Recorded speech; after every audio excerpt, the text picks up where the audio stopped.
Greetings, folks. Nice to see you today. My name is Dustin Cormier. Welcome to How to Rock Astrology. Today, we are going to be talking about a sign combination that could make for a very... This could be a tough placement. Good for Mars, typically, and it's good for the Sun, ultimately. Yeah, it's kind of neutral. But it can be made to be very difficult. If for basically the two things, right? Number one is that both of these planets are leading on the planet Saturn, in my conception, because Saturn anciently rules Aquarius, and Saturn makes up the active agent of the primary rulership of Aquarius. Uranus counts, I'm more of a Vedic astrologer lately than a Western astrologer, but my roots are Western, and of course I understand the correlation with Uranus to Aquarius, but the rulership here of Saturn, like Saturn actually has a good or bad placements, so if Saturn is well placed, then these two planets, Sun and Mars, have a strong, consistent, stable channel through which to reliably fasten their ambition to and their desire to express, in the case of Mars.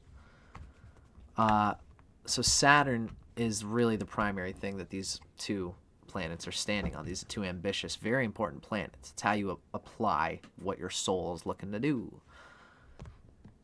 Uranus, I would say, is a secondary reading with that regard. If Uranus is well placed, then whatever your Saturn is doing is going to have a lot of whatever your Saturn is grounding for the expression of the Sun and Mars. They're going to have a little extra kick if your Uranus is uniquely placed in an angular sign or in an angular house or with an angular lord, a planet that's ruling one of your cardinal angles, or a planet that's holding an angular cusp, such as the 1st, 4th, the 7th, and the 10th house cusps.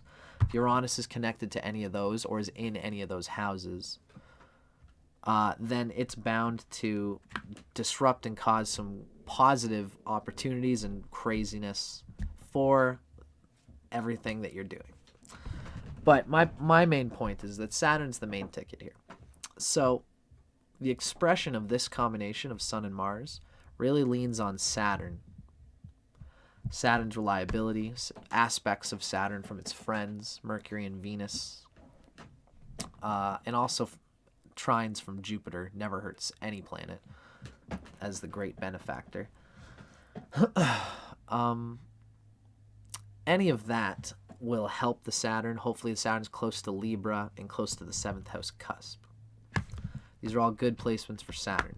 And this would make this energy combination, it's one of the factors that could make this energy combination very strong, very powerful, and can make them connect to great success and high energy input towards responsible things that would securely fasten them to a reliable fast track to success and whatever success means for them. That's one of the factors. The other factor is whether the Sun is actually combusting this Mars.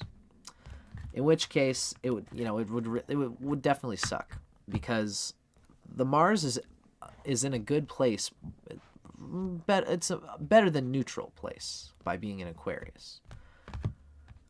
Mars, if you want to hear more about Mars and Aquarius, you can check out the Mars and Aquarius video at the start of this playlist. Mars is in the sign of a neutral planet, a planet that's neutral to it, that being Saturn. Saturn is neutral to Mars. It's not an enemy and it's not a friend. But Mars is close to its exaltation here. So that's more than... It's neutral by dignity, by the lordship of Aquarius, but it's close to its exaltation point, which means that Saturn's influence here is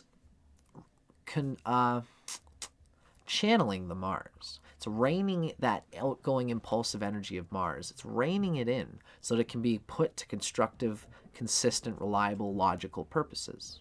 So Mars does a lot of good here for everybody who has Mars in Aquarius. It can compensate for a lot of things in the chart just because it's on that upswing, especially if it has positive aspects to it. The Sun here, if the Sun is combusting that Mars, and the Mars is so close to the Sun that it can't even be seen in the sky at the time that you were born, it's going to make a lot of the grip that this person would otherwise have on their responsibilities, on their own ego energy, on the expression of reliable, consistent expression of authority and effort, despite antagonism and resistance from others. This is the strength that this Mars, that we would hope this Mars in Aquarius would have, and this would be eliminated a lot. Not eliminated, but it would be severely damaged if that Mars is within at least like 6 degrees close to that Sun. If both of these are the case, if you've got Mars combust the Sun and Saturn is not well placed, then the responsibilities of the world, the responsibilities that you bring to yourself, will probably crush your spirit and actually crush your body. And you will push your body and your spirit and your emotions just to validate yourself in the world of Saturn, whatever that might be. You could validate yourself by holding on to relationships that are meaningless and don't matter. If this happens to be falling in your 7th house, for example, you'll be trying to express your ambition through relationships that are unyieldy and have nothing to do with you, and that you really even despise and feel flattened against. You could be with a lover, a wife, or a husband who's got security, who secures you in that that Saturn way, and allows you to express yourself through your own little ways of helping to mutually secure this partnership that you don't ultimately feel identified with. And that's crushing your spirit. It's you could get kids early, too early for you to actually do what you want to do, but you kind of feel like I wouldn't have wanted to do anything anyway because this is just who I am. These kinds of thoughts can go through the head of somebody. You can feel very incapable if Saturn is ill placed and the Sun is combust Mars here. Now, if the Sun is combust Mars and Saturn is well placed, then you'll lose out on a lot of your Mars energy. You'll still be going through these experiences of working hard at something you don't enjoy and kind of feeling like scum, kind of feeling like, oh, I guess I deserve this. Life sucks and I suck. Like that little robot from WALL-E, the guy that just feels like, I think that's who I'm thinking of. No, I'm thinking more of the depressed robot actually from The Hitchhiker's Guide to the Galaxy. Oh, woe is me. What's the point of it all anyway? But yes, I'm gonna come to work. And if the Saturn is well placed, but the Mars is combust, you'll still... Have I got that right? Sorry. I think I'm flipping them. If your Mars is not combust, but your Saturn is not well placed... In any case, sorry. I'm losing my train of thought here. I'm going to bring it back right now. If Mars is combust, this is going to lose your grip on your ability to push for whatever the Sun wants to do. And I guess this is my point, is that you'll still go through hard jobs working for people that are difficult and push your body. But it will be effective if you've got a strong Mars. It'll be effective if you've got a strong Saturn. If your Mars is combust, you'll have to work for people in a crappy way, but it'll be effective and reliable, and you'll get resources, and you will be able to apply yourself in consistent ways that will ultimately show some success. Will show that you put in your effort into something. Although there won't be as much of an individual, unique streak, it won't be as self-enterprising as it could have been if Mars was not combust. Now, sorry, I hope I wasn't too confusing there. I got the train of thought now. So if Mars is not combust, then you can add You can go and do the Mars and Sun and Aquarius thing, especially if Saturn is well placed. But even if Saturn is or isn't well placed, you will have, if Mars is not combust, then you will have the ambition and the forthrightness and individual capacity to take the resources that you get from working hard and diligently on things that are needed by your collective group consciousness, social regard. You could be a person who enjoys like building motorcycles or being a mechanic for a community, doing community barbecues and things like this, and like, just somebody who does something for lots of people around. You'll work hard and be reliable and grind your teeth for somebody, for some company, or even for your own self. And eventually you might have the capacity, especially if Saturn is well placed and you have the resources and your Mars is relatively well placed. And as long as the Mars is not combust, then there is some good things happening between Sun and Mars here. In Vedic astrology, we say that these two planets, as long as they're not combust, they are still in the same sign and they are jiving with each other. They can feel them in the same room and they're delighting each other. This delight means that the nobleness, the animal grip that Mars has will come through the Sun, and the Sun will hope that it can apply its nobility with some tact, with some precise logic, with some well-intentioned strategy. The Sun will do its thing through the Mars. And the Mars will uplift the Sun, and the Sun will also energize the Mars. I can't wait to put more energy into these things and apply them and push with them. This is a Mars that can be very capable of pushing for a community, a group objective, an ideal. This is somebody who can be very idealistic and almost even revolutionary, who can push through people's resistance in order to get to a collective group ideal that you can push everybody towards. What happens, and this is what happens if you've got Mars and Sun are not combust, they're in the same sign, and Saturn is at least relatively well placed.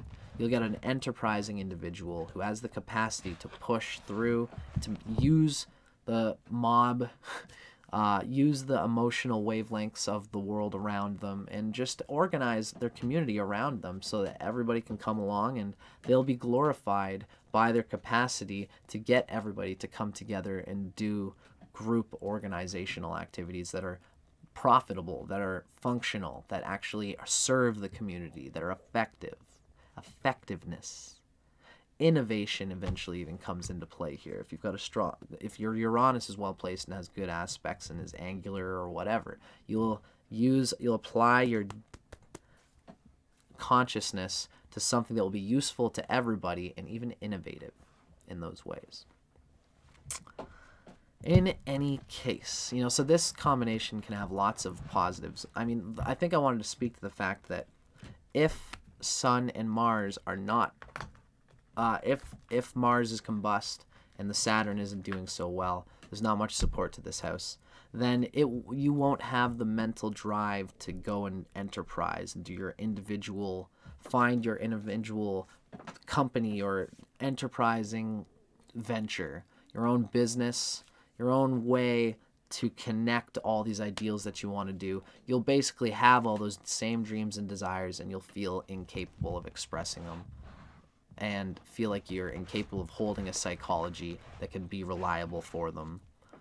And this is due to the fact that all of this, all being considered, just the one final note, whoever is watching this, on all these levels, the Sun is in the sign of Aquarius, which is ruled by Saturn, and this can be defeating to the Sun.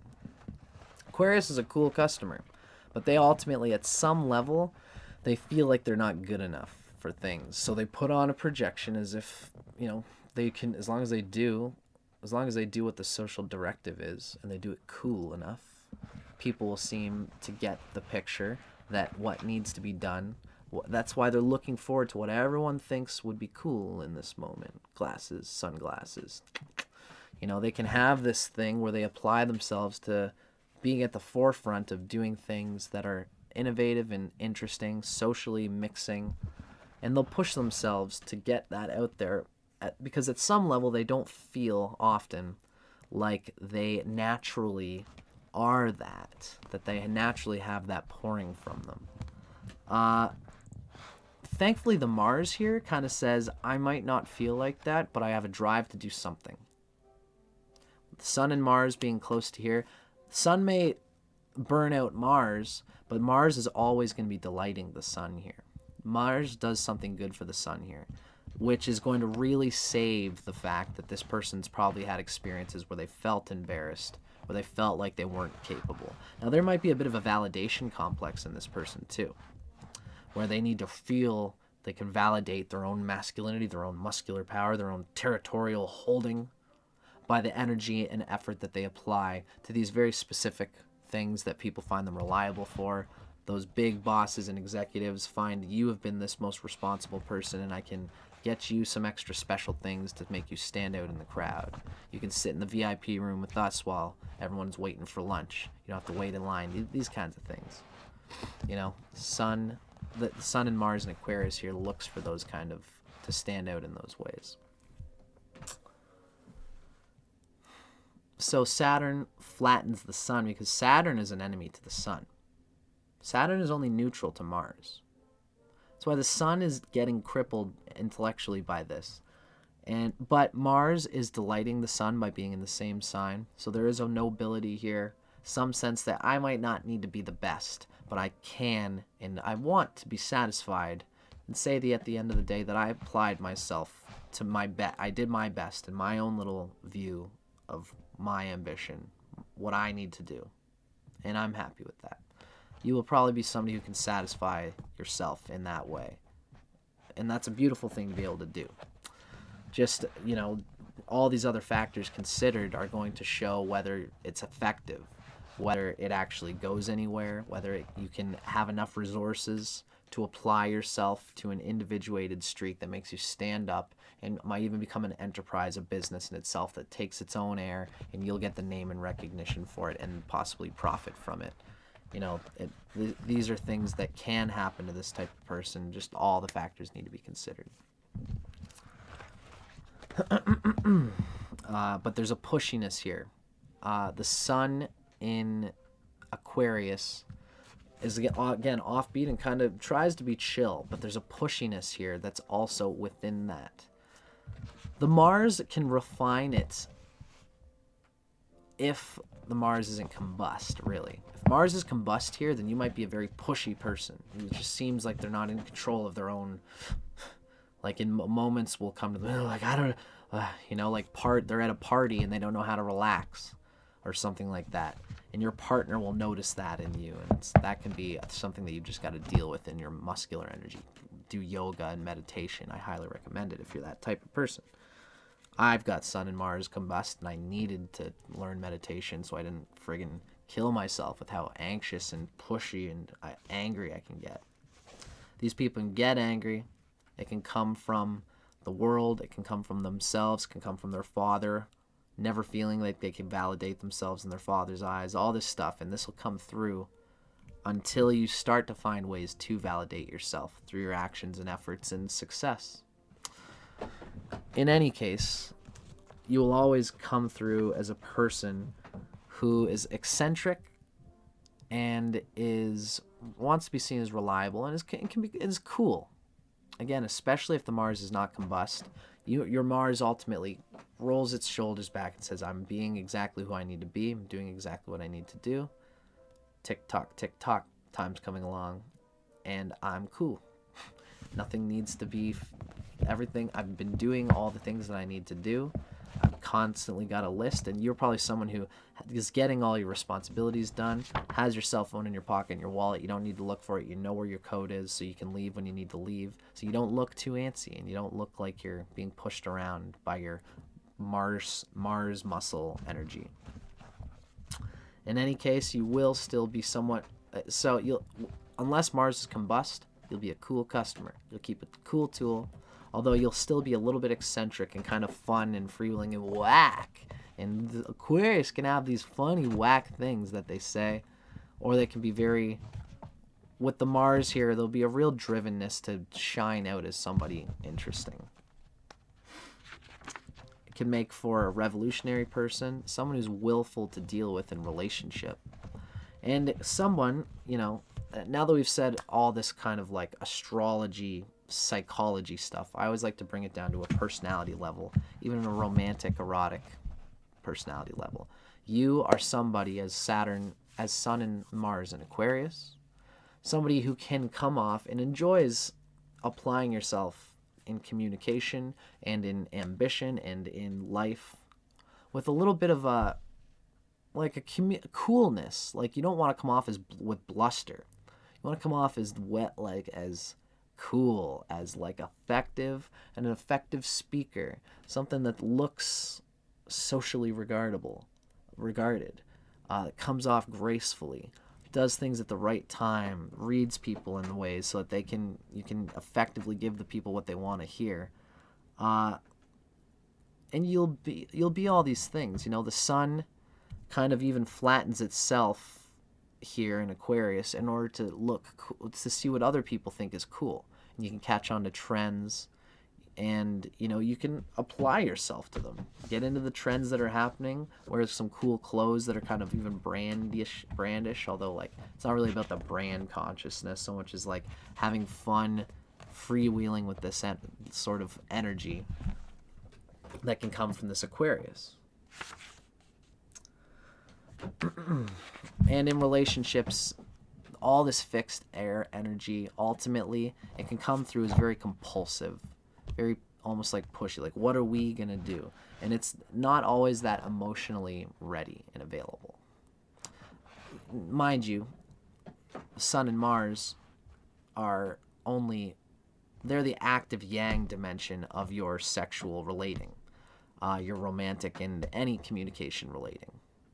The Moon and Venus are going to show whether you have empathy, whether you listen, and whether you find subjective meaning from listening. And therefore, if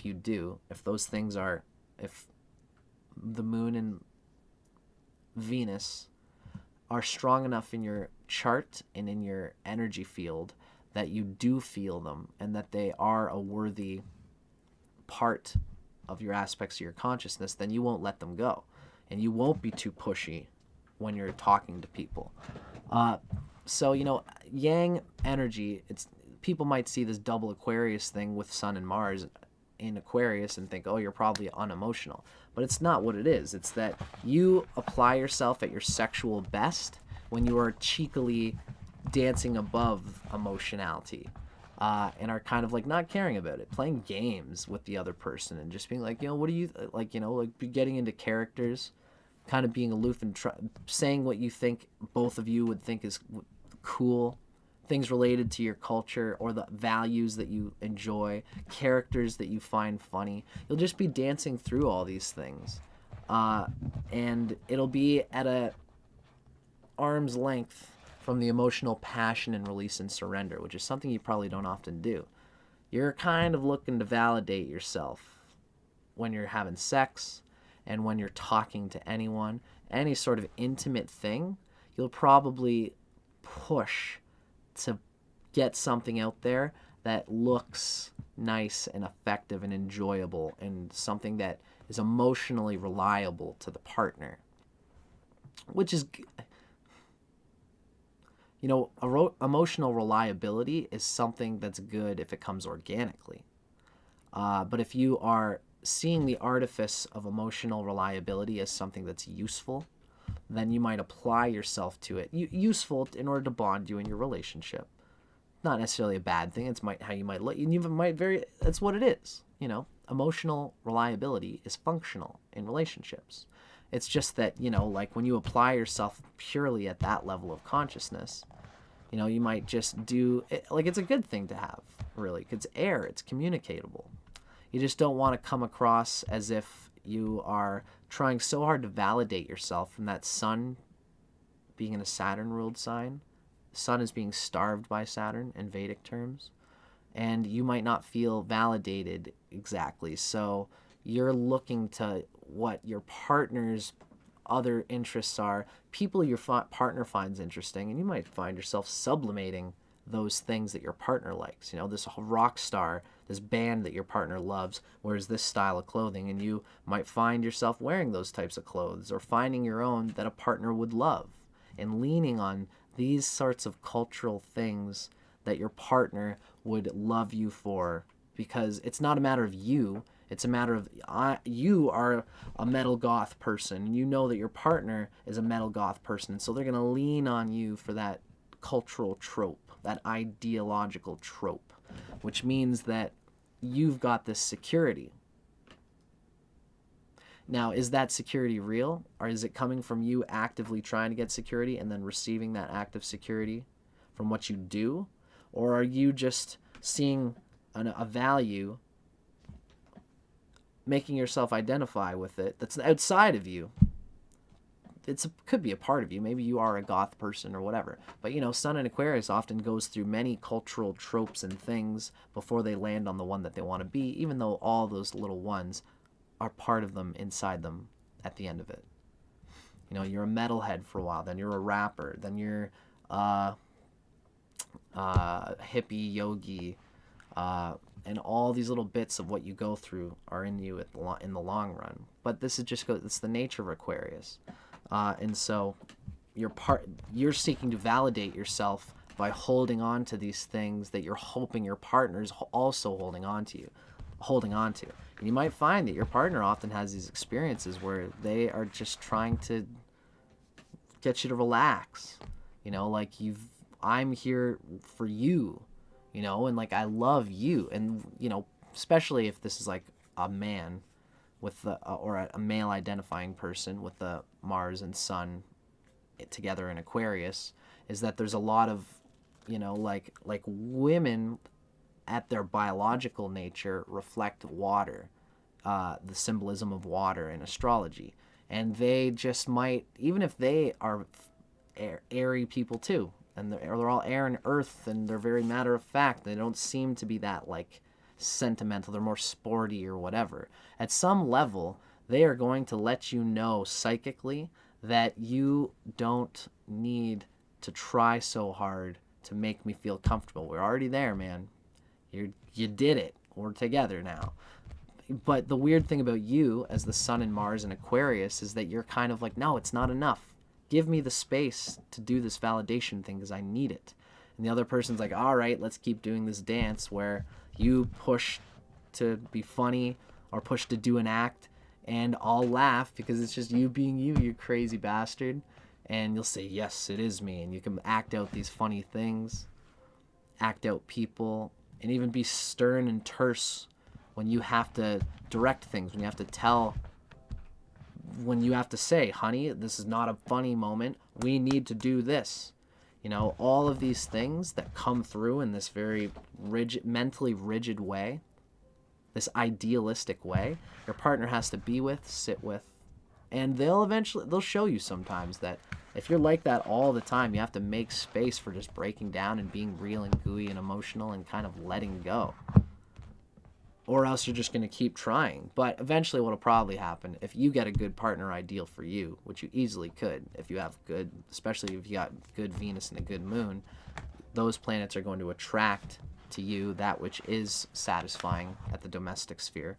And you're going to attract somebody who jives with this funniness and this craziness and this sort of like laughing sarcastically and cynically at things and at people and all this sort of energy that you can apply.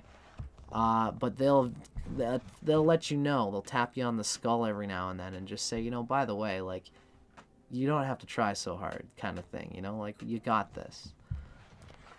And the Sun will appreciate that in the partner, and the Sun will just, the Aquarius person will be like, thank you, I really appreciate you saying that, but you'll still do it. It's just the way the air is. It's just like kind of in the form. It's like there's you, and then there's the form you express, the image you express. And Aquarius is in the image with this kind of personality. And that just means that, you know, the long and short of it is that you might not apply yourself. You might feel more comfortable applying yourself sexually in these images, even in kinky, like, I mean, it doesn't need to necessarily be like heavy, where you're both playing these different characters. Because Aquarius doesn't even like, they don't even take that too seriously. It's just this fun and games romp, and adding little things in the bedroom that they can apply in other parts of life. Wearing this like certain vest thing or something that just looks like, this is what I'm wearing today, and it just seems like it's for no reason. But then like later on at some point you'll wear the vest, and then the partner will be like, oh, I know that vest. And it's like, yeah, this is that vest. This is a light thing, like the little vest thing that you can throw around in other parts of your life, little mental kinkiness that you bring outside of the bedroom in order that it's not emotional and passionate and all-consuming in the bedroom, which is something that you might not enjoy as much, right? We're 30 minutes in, so I feel like I could go on forever. I do love rapping with you guys about this stuff. Now, I always go and talk about my own description of the signs. Now that we're a half an hour in, I think it's time for us to read from Erotic Astrology by Phyllis Vega. This is just this author's interpretation of a more personality, real world, a more visceral sexual example in the personality of what it's like when you apply yourself through the sexual yang application of Sun in Aquarius and Mars in Aquarius. So here we go.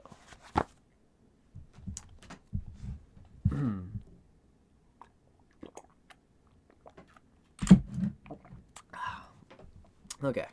Sun in Aquarius, Mars in Aquarius. Inherently self-motivated and somewhat eccentric, you have little patience with society's rules and regulations. In an intimate union, you want a relationship that's solidly based in companionship, friendship, and common interests. Again, that was like the goth thing I was talking about, right? Latching on to some cultural trope that you both just naturally feel you jive on. Now, in the bedroom, you exist in a brave new world of possibilities, a mental fascination, and the excitement of the cerebral enjoyment. This can make a good Kama Sutra personality. Someone who's going through many different forms of lovemaking, going and being in it, trying it out for this in this moment, in this posture, then doing a variety in a different posture, a different fruit on the tongue, a different bit of chocolate, now it's whipped cream. All these little things on the details, on the surface, that Aquarius likes to spin around until the bottom becomes a deep torrent of passion that only goes so far with this type of person. But it's all the stuff on the outside adds up to lots of memories and a groovy groove, a juicy groove with that special person that you've been wanting to do it with. Ultimately, you believe that nothing is too far out in the realm of possibility between the sheets, as long as both partners are satisfied.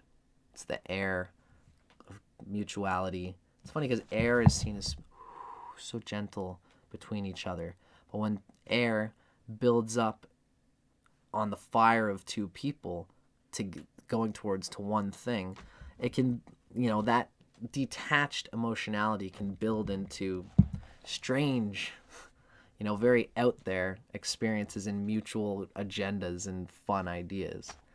As long as both partners are satisfied, we are going to go to these far out places. Ultimately, since you rationalize everything, including your emotions, you never lose control or allow yourself to be swept away by passion. The sun wants to be recognized for its still-jawed,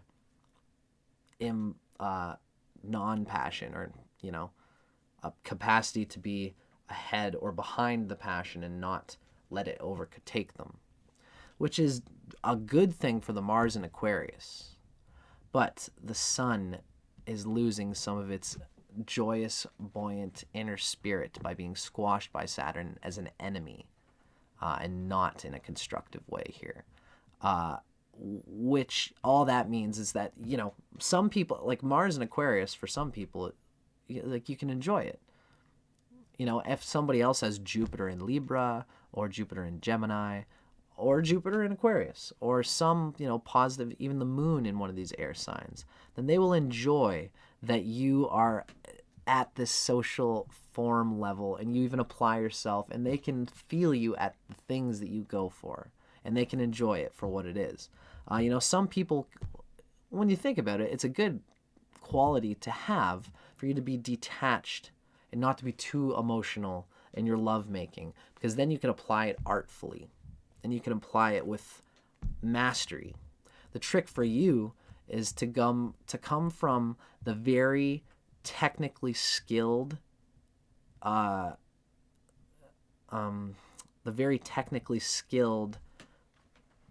intermediate person to get to the level of mastery.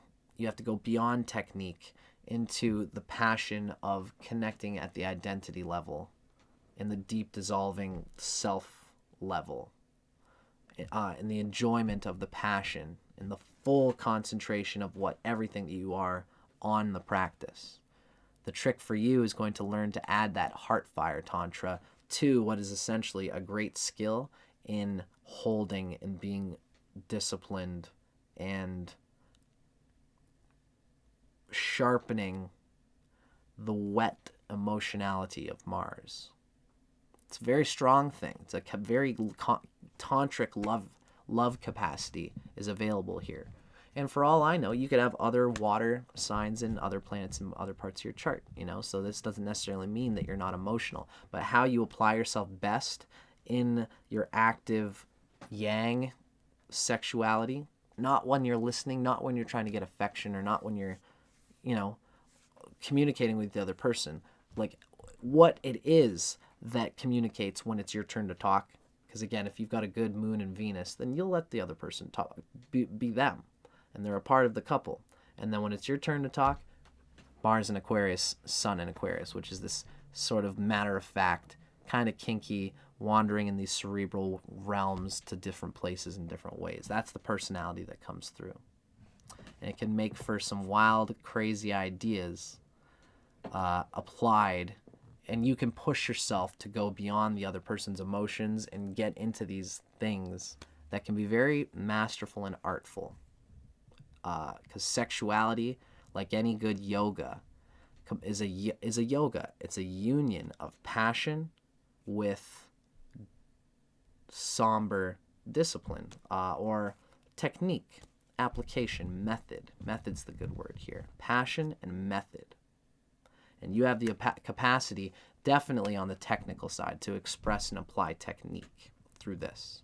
Whether you have the passion depends on the other planets in your chart, and whether you have water activated, and water and fire activated somewhere in your chart.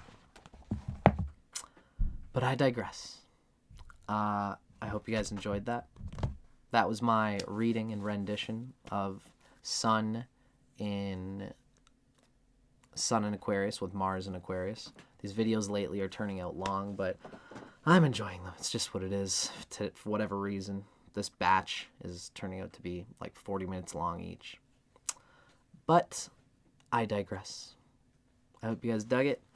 I'm Dustin Cormier. This has been How to Rock Astrology, talking about these romantic, more sexual yang couplings. And I'm trying to show people, you know, like, what is the Sun? What is Mars? What does it mean when we have them in these signs? And what do these planets mean in the application of our actual lived personality? That's what these videos are trying to do. So let me know if I hit the mark. Let me know if I'm on the right track. I always love to hear what you guys think of my whole thing. Yeah, if you're digging the whole thing, feel free to subscribe, because I've always got more stuff coming down the pipeline. Thanks for watching, folks. I hope you guys enjoyed, and I'll see you on the next one.